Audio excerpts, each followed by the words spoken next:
आदिवासी कोयतुर गोंड समाज की अपनी एक अलग और विशिष्ट पहचान है जिसे बनाए रखना होगा। उक्त विचार राजमाता फुलवा देवी कांगे ने ग्राम जोबमे में आयोजित 2 दिवसीय कोयतुर गोंडवाना सांस्कृतिक युवा महोत्सव सह सामाजिक शैक्षणिक और संवैधानिक कार्यशाला में बतौर मुख्य अतिथि के आसंदी से व्यक्त किया। मुख्य अतिथि राजमाता फुलवा देवी कांगे ने अपने आशीर्वचन में कहा कि प्राचीन काल में हमारे गोंड समाज के राजा महाराजा हुआ करते थे।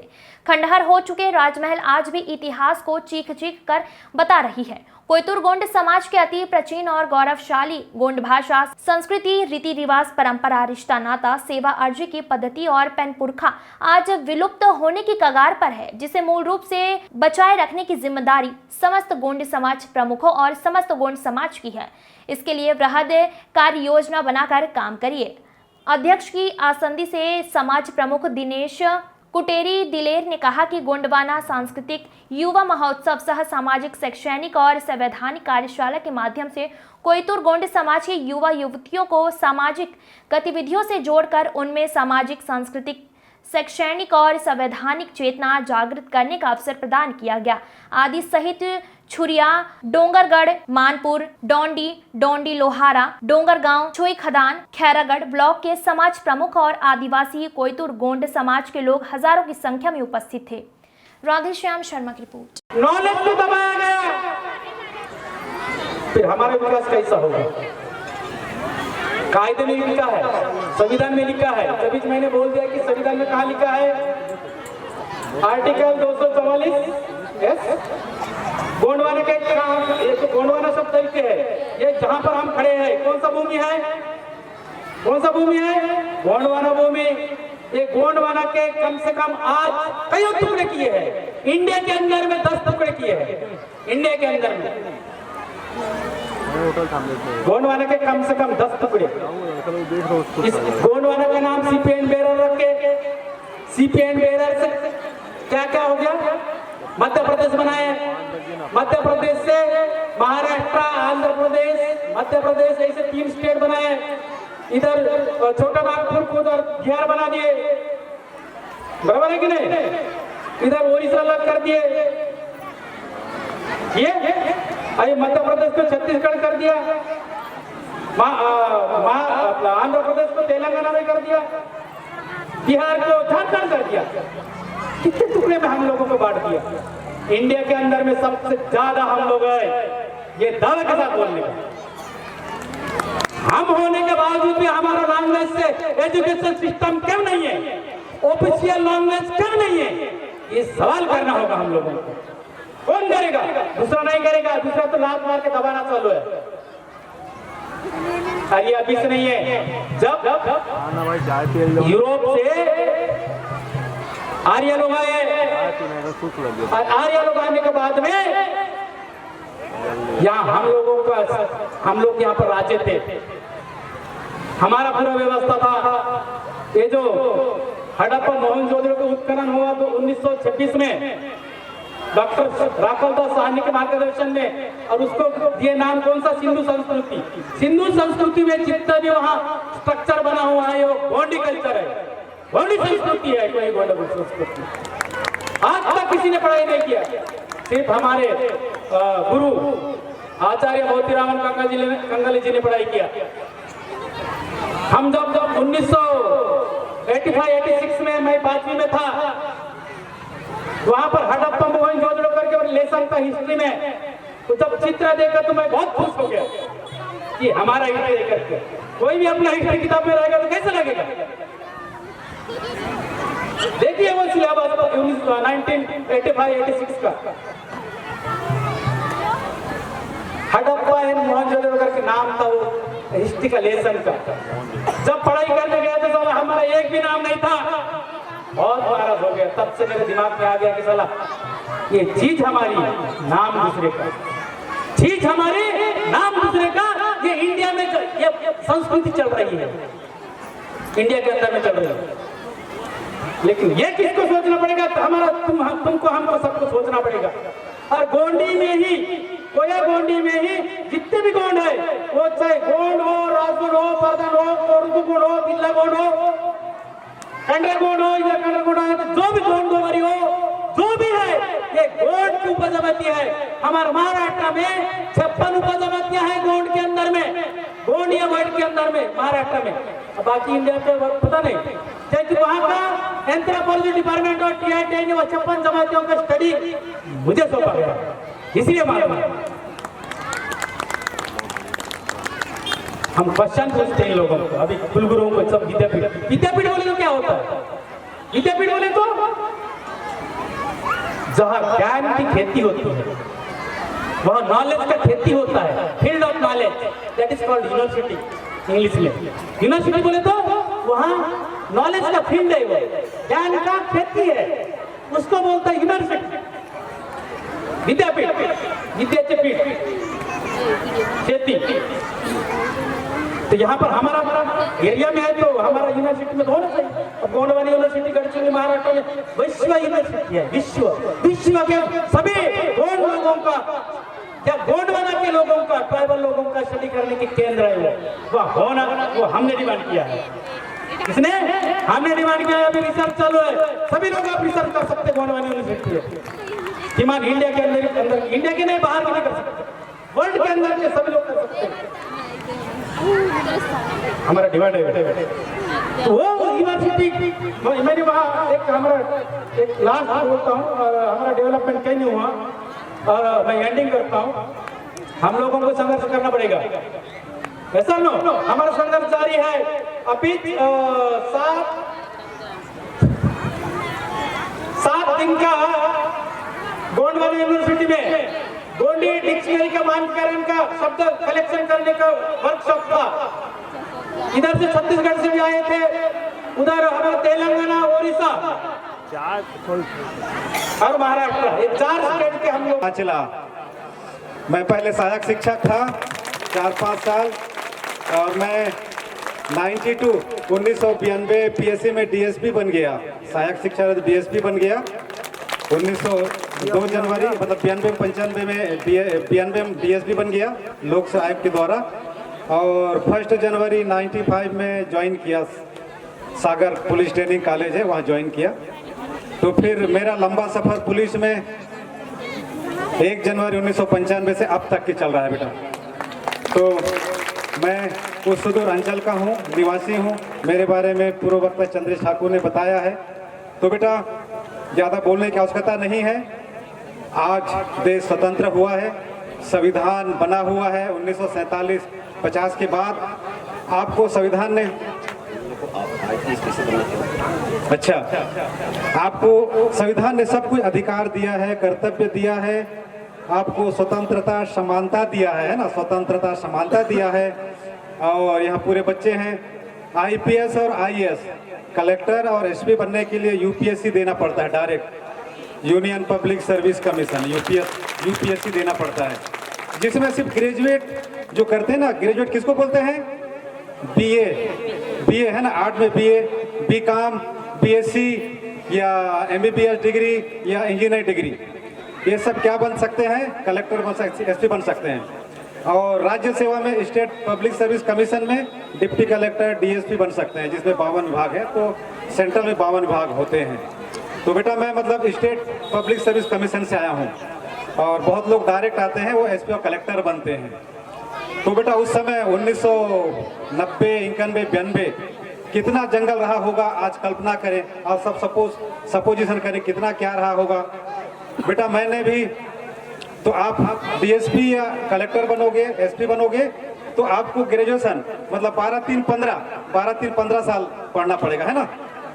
और इंजीनियरिंग करोगे तो 12-5 17 साल लग जाएगा, 12-17 साल लग जाएगा। और डॉक्टर बनोगे तो 12-5 17, और कलेक्टर बनने के लिए 12-3 15। एमए की जरूरत नहीं है और ओमे की जरूरत नहीं है, आप कलेक्टर बन सकते हो। यदि आपको बनना है ना, तो अभी से लगातार पढ़ाई कीजिए। जैसे पहली से लेकर 10वीं तक के आपका जनरल सब्जेक्ट होता है, जनरल सब्जेक्ट सब पढ़ते हैं, हिंदी, इंग्लिश और इतिहास, राजनीति शास्त्र, भूगोल, मतलब पूरे 10वीं तक के जो सब्जेक्ट है, यदि आप उसको अच्छा पढ़ लोगे 10वीं तक, जिसको हम प्राथमिक शिक्षा कहते हैं, बुनियादी शिक्षा कहते हैं, बुनियादी आधार शिक्षा, और 12वीं के बाद तो बेटा क्या है, मेरा बेटा क्या है कि बीटेक किया है, IIT रुड़की से बीटेक किया है। तो उसका मैं एग्जाम पैटर्न देखा, एग्जाम लिखते थे, है ना, एग्जाम लिखते थे और दूसरे दिन उनको दिखाया करते थे आंसर शीट को। बताइए, ऐसा है मतलब IIT की पढ़ाई। मतलब 12वीं करने के बाद आप सब कुछ स्वयं कर सकते हैं। 12वीं करने के बाद आप सब कुछ कर सकते हैं, है ना, सब कुछ कर सकते हैं। तो हमारा क्या अच्छा होना चाहिए, बेसिक होना चाहिए, प्राइमरी मिडिल हाई स्कूल। तो इसको हमें समझना चाहिए कि ये पुस्तक आपका है, आपको पढ़ने के लिए, अध्ययन करने के लिए, ना कि आपके माता पिता को अध्ययन करने के लिए है। मैंने बहुत से बच्चों को पूछता हूँ, मेरे रिलेटिव है, जाता हूँ मानपुर तरफ, तो ऐसा लगता है कि गुरुजी लोग बच्चों को पढ़ाते हैं स्कूल में, पता नहीं 5-6 घंटा पढ़ाते हैं और याद कौन करेंगे, उनके माता पिता याद करेंगे। ऐसा कभी कभी सुनने का आता है, देखने का आता है। ये सब नहीं होना चाहिए। आजकल ये सब भावनाएं ना बच्चे लोग कर रहे हैं, जिससे माता पिता परेशान हैं। माता पिता तो कहते हैं कि मेरा बच्चा अच्छा पढ़ रहा है, लिख रहा है, जा रहा है, पर आप देखेंगे पहली से लेकर 8वीं तक जनरल पास, फिर 8वीं तक जनरल पास, फिर 9वीं 10वीं भी कहाँ क्या पढ़ेगा, 10वीं जनरल पास, 12वीं भी जनरल पास। ऐसा लगता है कि कॉलेज भी पढ़ोगे, 9वीं जनरल पास। तो ऐसा नहीं होना चाहिए, है ऐसा नहीं होना चाहिए। यदि आप ऐसा करोगे ना तो आप गुरुजी क्या, SP DSP क्या, आप गुरुजी नहीं बन सकते, है ना, गुरुजी नहीं बन सकते। तो हमें कहा जाता है कि बुनियादी शिक्षा, बुनियादी आधारभूत शिक्षा, आप आधार को, आपका आधार मजबूत रहेगा, ABCD या आ काखा गा आपका जो मात्रा सा मालूम है, वही आधार है। कभी बदलता है क्या, पहली का नहीं बदलता, दूसरी के वही अक्षर है। मतलब पहली जो अच्छा पढ़ लिया तो कहाँ तक पढ़ लेगा, कॉलेज तक पढ़ लेगा, कॉलेज तक। और यदि मान लो प्राथमिक शिक्षा उसकी डाउन है, वो कहीं नहीं पढ़ेगा, मिडिल में जाके फिर वो गुरुजी लोग उसको गाली देंगे या कुछ हर प्रकार से टार्चर करेंगे या उसको टंट मारेंगे, फिर क्लास छोड़ करके चला जाएगा और फिर वो ड्रॉपर होगा, है ना। ऐसे ही होते हैं आजकल हमारे बच्चे लोग, गाँव तरफ बच्चे लोग। यहाँ मुझे देखकर इधर की संस्कृति और इधर के जो लोग बोलते हैं ना गोंडी सब, तो मैं गोंडी बोलता हूँ तो देखता हूँ कि मेरे जैसे पहले थे और मेरा ही क्षेत्र ऐसा लगता है ना, मेरा ही क्षेत्र है और अपना ही क्षेत्र है, तो पिछड़ा हुआ क्षेत्र है। आपको आगे कोई नहीं बढ़ाएगा जब तक आप स्वयं नहीं चाहोगे। माता पिता चाहते हैं पर ऐसा लगता है कि बच्चे नहीं चाहते। तो मेरे एक भांजा था, उसको मैं बहुत डांटा, बताइए भांजा, मेरे बहन आपको पढ़ाया लिखाया, आपने क्या पढ़ा, 12वीं आपका फर्स्ट डिवीजन से, अच्छा फर्स्ट डिवीजन सेकंड डिवीजन है, आपने क्या पढ़ा, आप अच्छा हिंदी पढ़ नहीं सकते, अंग्रेजी तो बोल भी नहीं, मतलब पढ़ भी नहीं सकते अंग्रेजी, है ना, अब हिंदी अच्छा लिख नहीं सकते, बोल नहीं सकते, बताए कैसे पढ़ा। तो तू तो यार माँ बाप को ठगा यार, फिर कैसे तू पढ़ेगा और लिखेगा आगे। आप जाओगे कॉलेज, ऐसा लगता है कॉलेज में भी ऐसे ही होता है क्या। तो बेटा ये सब जो हो रहा है ना, यदि ऐसा हम करेंगे तो हमारे जो समाज के जो सुधारक हैं, मार्गदर्शक हैं, जो सब बैठे हैं ना ये मंच में, सब पूरे मार्गदर्शक हैं। इनकी बातों को ध्यान रखोगे तो आगे बढ़ोगे, अच्छे बनोगे, आपके पास पद है। अब जैसे मैं बताया ना DSP, फिर IPS हो गया, 1910 बेच मिला, फिर DIG बना। तो सभी लोग, डॉक्टर डिग्री करेगा वो भी चाहता है कि मैं IAS बनूं, IPS बनूं, जो इंजीनियर बनता है वो भी चाहता है कि मैं IAS बनूं, IPS बनूं। तो बेटा IAS IPS एक प्रशासनिक पद होता है, उसमें हर कोई जाना चाहता है, हर राजनेता भी और सभी लोग चाहते हैं कि मेरा बेटा अच्छा आगे बढ़ेगा।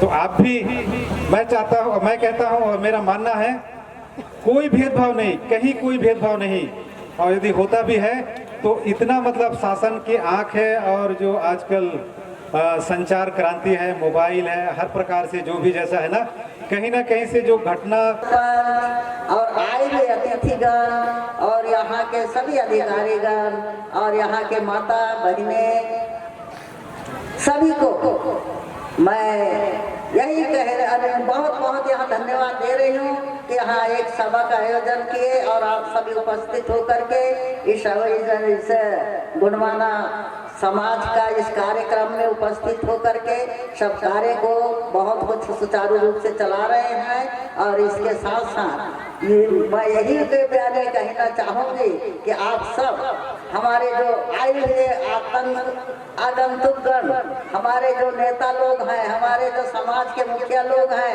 इन्होंने यहाँ भिन्न भिन्न तरह से हमारे गुणवान समाज के नवयुवकों को, नवयुवतियों को, माताओं बहनों को, पुरुषों को, बच्चों को हर प्रकार से भिन्न भिन्न तरीका से देव नीति है, समाज नीति है, धर्म नीति के बारे में, हर नीति के बारे में आप लोगों को समझाए और बताए।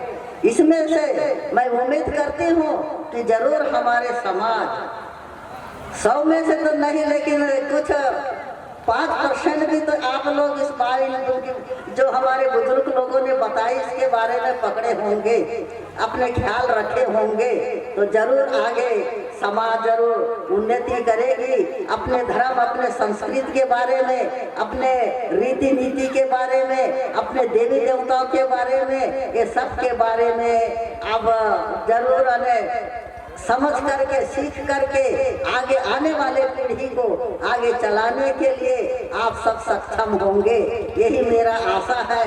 और मैं उम्मीद करती हूँ कि हमारे समाज समझे। और इसी के साथ साथ मैं ये भी कहना चाहती हूँ कि आज जितना यहाँ जो एक संगठन होकर के आप लोगों ने जो कार्य रखे, इसी प्रकार हर क्षेत्र में अपने समाज को संगठित होना चाहिए। संगठित होकर के जो समाज के अंदर में जो कुरीतियां हैं, समाज के अंदर में जो अन्याय हो रहा है, इसके बारे में सभी संगठित एक संगठन होकर के आवाज उठाते रहे। और नहीं तो अभी वर्तमान समय में आज हमारे इतिहास, हमारी संस्कृति, हमारे समाज की सारा बोली भाषा, रीति नीति, हर चीज कहाँ जा रहा है, आज हमारी संस्कृति कैसे बदलते जा रही है, इसके बारे में अभी काफी हमारे पूर्ववक्ताओं ने हर गोंडी भाषा से भी बताए और हिंदी से भी बताए और छत्तीसगढ़ी भाषा से भी आप सबको बताए। तो इसमें से आप सब कितना सीखे, कितना समझे और कितना आगे बढ़ेगा, तो ये तो भविष्य ही बता सकेगा। नहीं तो जरूर सही बात है, हमारे वक्ताओं ने आप लोगों को बहुत कुछ बताए। आज संस्कृति कहाँ जा रही है, हमारे लेना देना कहाँ जा रहा है, हमारी रीति नीति कहाँ जा रहा है, हमारी शिक्षा के ऊपर कितना क्या हो रहा है। आज हमारे पूर्ववक्ता गोंदिया के वाले क्या पुराम जी ने बोले थे कि शिक्षा के बारे में कि हमारे बच्चों को शिक्षित होना अनिवार्य है। और मैं जहाँ तक कि मैं भी यही कहना चाहती हूँ कि ज्यादा से ज्यादा जब तक के शिक्षित नहीं होंगे तब तक हम अपने कल्चर के बारे में, अपने परंपरा नीति के बारे में, हमारे पूर्वज लोग जो चलाते आए हैं उस चीज को हम नहीं समझेंगे। पढ़ेंगे तभी समझेंगे, तभी हम लोगों को ज्ञान आएगा भविष्य के लिए। नहीं तो मुझे ऐसा लगता है दुनिया के अंदर, आज देश के अंदर मैं देखती हूँ, ये तो यहाँ के क्षेत्र में तो बहुत कुछ जागरूक लोग हैं और कुछ थोड़ा थोड़ा जरूर समझते हैं। अन्य क्षेत्रों में तो इसके इतना भी पता नहीं है कि अन्य क्षेत्रों में हम कौन है, क्या है, हमारी संस्कृति क्या है, हमारी समाज क्या है, हमारा क्या नीति है, हमारा क्या देवी देवता है, हम कौन है, क्या है, इसके बारे में भी पता नहीं है। जैसा कि मैं अभी 10 फरवरी को दिल्ली से आई, भोपाल में कार्य था, वहाँ से 11 फरवरी को मैं यहाँ रायसेन जिले में गई। रायसेन के अंदर में हमारे कार्यक्रम वहाँ भी चला। और 12 को हम लोगों ने वहीं के एक रतनपुर नाम का गांव था, वहाँ भी जाकर के समाज के बीच में बैठे और देखे। वहाँ पे इसके बारे में कोई भी पता नहीं थी कि वहाँ हमारे समाज है या नहीं है, या कौन है, क्या है, इसके बारे में कोई पता नहीं। और जरूर है आदिवासी, जरूर है, जानते हैं इतना कि हम गोंड है या हम भील है, हम ये है वो है, इतना जरूर जानते हैं। लेकिन उनका न रीति, न नीति, न जान, न कुट, न देवी, न देव, अपनी संस्कृति, अपना कला, अपना सबको भूल चुके हैं। और वहाँ जबकि देखते हैं तो बड़े बड़े राजाओं का यानी किला बना हुआ है, किला आज खाली पड़ा हुआ है। सब किले में वहाँ कई किले ऐसे बताए कि लगभग 300-400 किला उस क्षेत्र में बने हुए हैं, लेकिन वहाँ कुछ भी नहीं है। राजा गया तो प्रजा भी गया, ऐसी वाली बात हो गई है। उसके बाद में हम लोग 13 फरवरी पहुंचे एक बाड़ी नाम का जगह में एक कस्बा है, वहां भी तो वहां भी एक राजा ने बताया गया कि मदन साई का किला है करके। वहां गए, किला तो बहुत अभी भी हमारे गोंड राजाओं का जो इतिहास है अभी भी है, लेकिन गोंड समाज जो राजा लोग थे, लेकिन वो राजाओं का संतान अभी दिखाई नहीं दे रहे हैं। इतना सारे किला खाली पड़े हुए हैं। जब इतने बड़े गोंड राजाओं का यानी इतिहास आज भी पड़ा हुआ है, जहाँ तहाँ महल माड़ियाँ बना हुआ है। हम कई राजा जैसे कि आपने बताए नागपुर के राजा बख्त बुलंदन साय, उससे मैंने 3-4 बार मिली थी। एक बार मैंने दिल्ली में हमारे यहाँ आया था तब भी मिली थी, एक बार मैंने काजलगढ़ में आई तब वहाँ मिली थी, एक बार मैं फिर वहाँ नागपुर में गई उसके महल में तब भी मैं मिली थी। इसी प्रकार के कई राजाओं से तो मैंने मुलाकात जरूर कर चुकी हूँ, लेकिन अब राजा भी गए तो राजा के साथ साथ प्रजा का भी पता नहीं है कि प्रजा क्या जा रहा है, कौन सी रास्ते पे जा रही है, प्रजा कौन सी नीति अपना रही है, उनकी संस्कृति क्या है, उनकी बोली भाषा क्या है, वो लोग कहाँ है क्या है, सब भूलते जा रहे हैं।